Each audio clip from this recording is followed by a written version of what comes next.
ऋषि पंचमी का व्रत हिंदू धर्म में विशेष महत्व रखता है। यह व्रत सप्त ऋषियों को समर्पित होता है और महिलाओं के लिए विशेष रूप से शुभ माना जाता है। मान्यता है कि इस दिन व्रत रखने और कथा सुनने से जन्म जन्मांतर के पाप समाप्त हो जाते हैं और आत्मा की शुद्धि हो जाती है। तो आइए हम कथा सुनते हैं।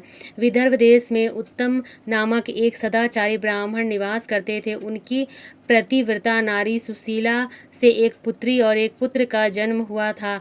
पुत्र सुविभूषण ने वेदों का समायोगपन अध्ययन किया। कन्या का समयानुसार एक सामान्य कुल में विवाह कर दिया गया। एक विधि के विधान से कन्या विधवा हो गई तो वह अपने अस्तित्व की रक्षा के लिए पिता के घर आकर रहने लगी। एक दिवस कन्या माता पिता की सेवा करके एक शिलाखंड पर शयन कर रही थी तो रात भर में उसके सारे शरीर में कीड़े पड़ गए। सुबह जब कुछ ऋषि शिष्यों ने उस कन्या को अचानक इस हालत में देखा, उसकी माता सुशीला को निवेदन किया कि माता गुरु पुत्री के दुख को देखिए। गुरु पत्नी ने जाकर पुत्री को देखा और अपनी पुत्री की अचानक यह दशा देखकर नाना प्रकार के विलाप करने लगी और पुत्री को उठाकर ब्राह्मण के पास लाई। ब्राह्मण भी पुत्री की दशा देखकर बहुत दुखी हुए।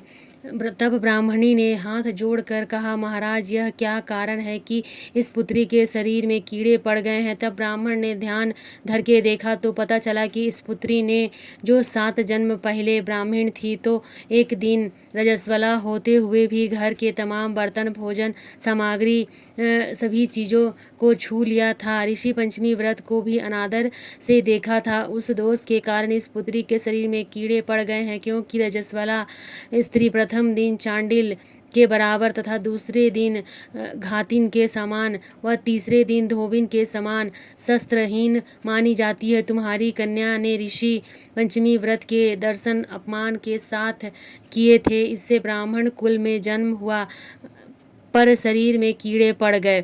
तब सुशीला ने कहा, महाराज, ऐसा उत्तम व्रत को आप विधि के साथ वर्णन कीजिए जिससे संसार के प्राणी मात्र इस व्रत के लाभ उठा सके। ब्राह्मण बोले, हे स्वामिनी, यह व्रत भाद्रपद मास की शुक्ल पक्ष की पंचमी को धारण किया जाता है। पंचमी के दिन नदी तालाब के किनारे स्नान कर व्रत का धारण कर शयन काल सप्त ऋषियों का पूजन विधान से करना चाहिए। भूमि को गौ के गोबर से लीप कर उस पर अष्टदल कमल बनाकर नीचे लिखे सप्त ऋषियों की स्थापना और प्रार्थना करनी चाहिए।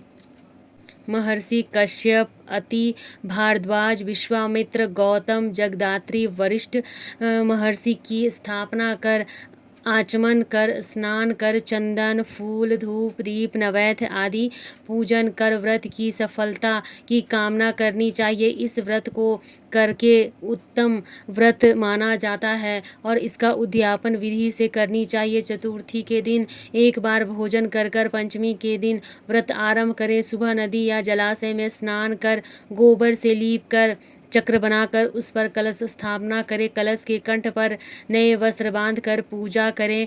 स्वर्णिम एकत्र कर अष्ट कमल दल पर सप्तऋषियों की प्रतिमा स्थापित करें। फिर मंत्रोच्चारण से पूजन कर रात्रि को पुराण का श्रवण करें। फिर सुबह ब्राह्मण को भोजन दक्षिणा देकर संतुष्ट करें।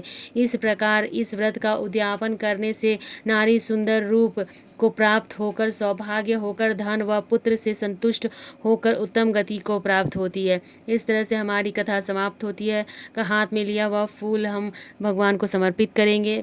तो प्रभु, आप यह कथा सुनने वालों की और सुनते समय हुकारी भरने वालों की, बोलने वालों पर जय जय कीजिएगा। इसके साथ ही हमारी कथा समाप्त होती है। फ्रेंड्स, राधे राधे, जय श्री कृष्ण।